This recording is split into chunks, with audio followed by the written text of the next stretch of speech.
दोस्तों, फिल्मी दुनिया एक ऐसी दुनिया है जहां पर कईयों के सपने पूरे होते हैं तो कईयों के टूटते हैं।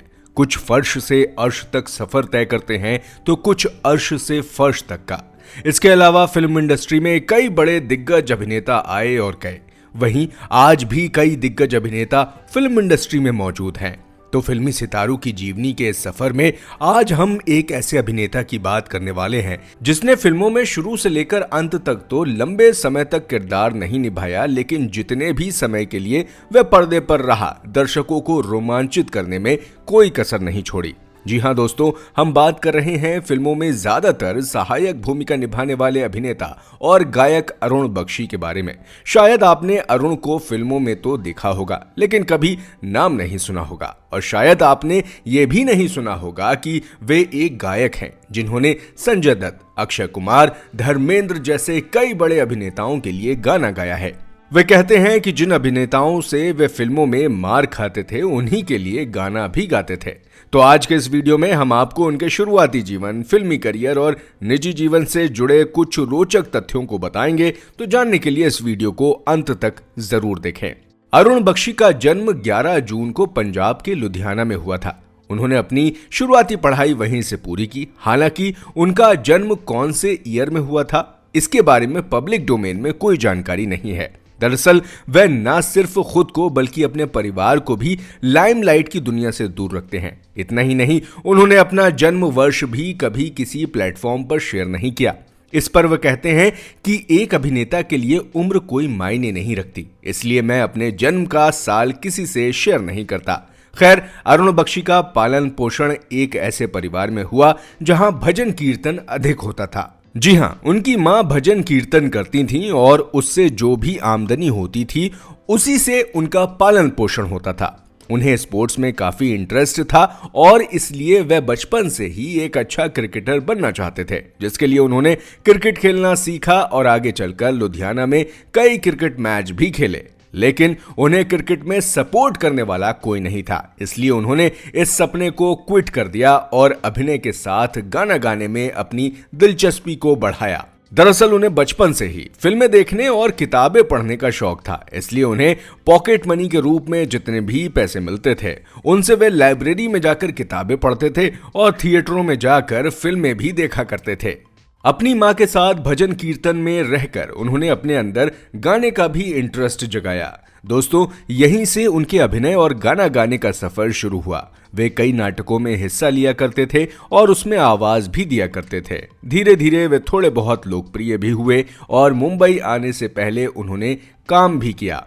उनके अनुसार उनकी कुंडली में लिखा था कि उनकी कर्म भूमि समुद्र के किनारे होगी और इसी उम्मीद में वे एग्रीकल्चर यूनिवर्सिटी से 6 महीने की छुट्टी लेकर मायानगरी शहर मुंबई में आए। एग्रीकल्चर यूनिवर्सिटी में उन्हें 227 रुपए पर मंथ सैलरी मिलती थी और मुंबई में आने के बाद काफी कम पैसे में उन्हें काम करना पड़ा।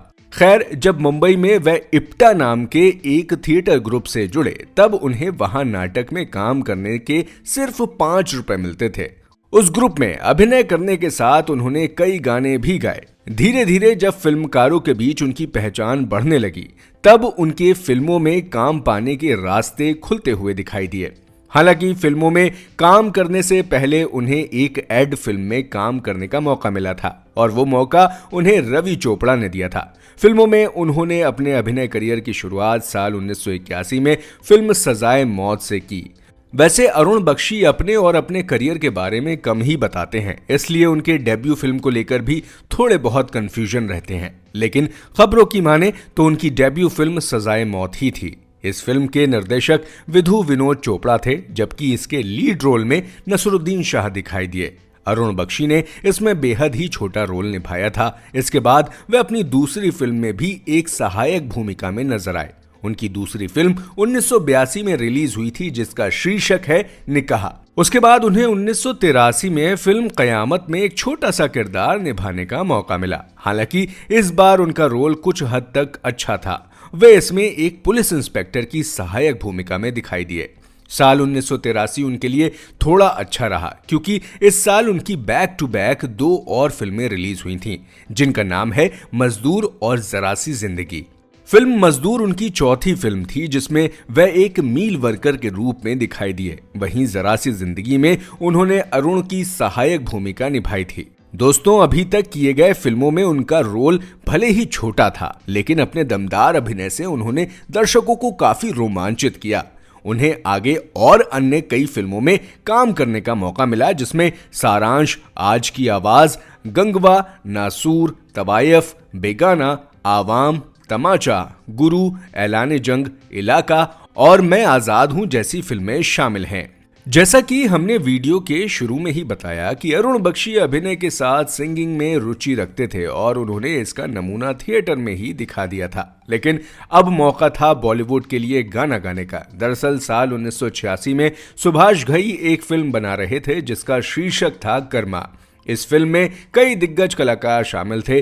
अरुण बख्शी इसमें अभिनेता के तौर पर तो नहीं दिखाई दिए, लेकिन उन्हें इस फिल्म में गायक के रूप में अपनी आवाज देने का मौका मिला था। लक्ष्मीकांत प्यारेलाल ने उन्हें गाना गाते हुए कहीं सुना था, इसलिए सुभाष घई को उनका नाम रिकमेंड किया। अरुण बख्शी को सुभाष घई द्वारा कर्मा इंट्रोडक्शन सॉन्ग को गाने का मौका मिला। इसके बाद उन्होंने कई गाने गाए। आपको बता दें कि उन्हें इस बात की कंफ्यूजन थी कि सिंगिंग में करियर बनाया जाए या फिर एक्टिंग में। खैर, वे इसमें से किसी को भी नहीं ड्रॉप करना चाहते थे, इसलिए उन्होंने दोनों में ही काम करने का फैसला किया। 90 के दशक में उन्होंने कई शानदार गानों में बतौर प्लेबैक सिंगर अपनी आवाज दी, जिनमें तुन्ना तुन्ना ताता तुन्ना, हल्दी लगाओ रे, बड़े काम का बंदर, मेरा महबूब आएगा, तेरा द्वार खड़ा है जोगी, घर में पधारो गजानन जी और बलिहारी जैसे गाने शामिल हैं। उन्होंने लगभग 350 से अधिक गानों में अपनी आवाज दी है।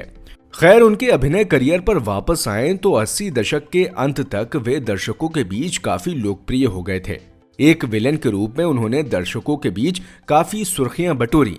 हालांकि वह कुछ फिल्मों में पॉजिटिव किरदार में भी दिखाई दिए, लेकिन उन्हें ज्यादातर नेगेटिव रोल ही मिलते थे। साल 1990 में आई फिल्म बागी ने उनके अभिनय करियर में उन्हें और अधिक ऊंचाइयों तक लेकर जाने का काम किया। ये एक रोमांटिक ड्रामा फिल्म थी जिसे दीपक शिवदसानी ने निर्देशित किया था। अभिनेता सलमान खान अभिनेत्री नगमा के साथ मुख्य भूमिका में दिखाई दिए। आपको बता दें कि जब फिल्म रिलीज हुई तब नगमा महज 15 साल की थीं। वैसे फिल्म में कई अन्य कलाकारों ने भी अपना अहम योगदान दिया था, जिनमें शक्ति कपूर, किरण कुमार, भरत भूषण, जगदीश राज, बीना बनर्जी और अवतार गिल जैसे सहायक कलाकार शामिल थे।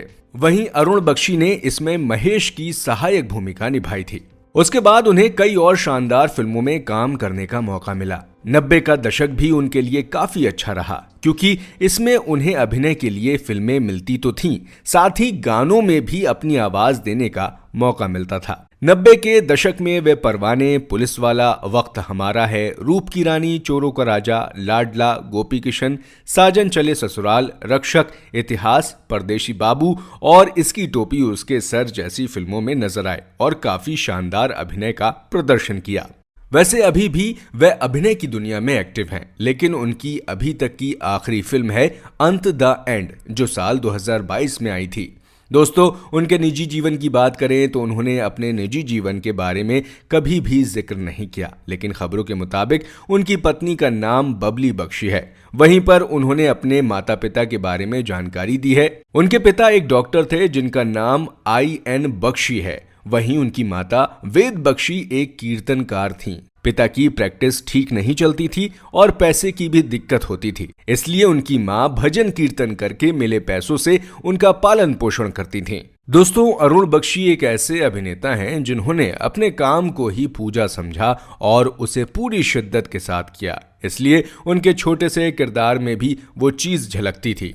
इसमें कोई दो राय नहीं है कि उन्होंने अपनी गायकी और अभिनय से सभी का दिल जीता और अपने चाहने वालों को रोमांचित किया।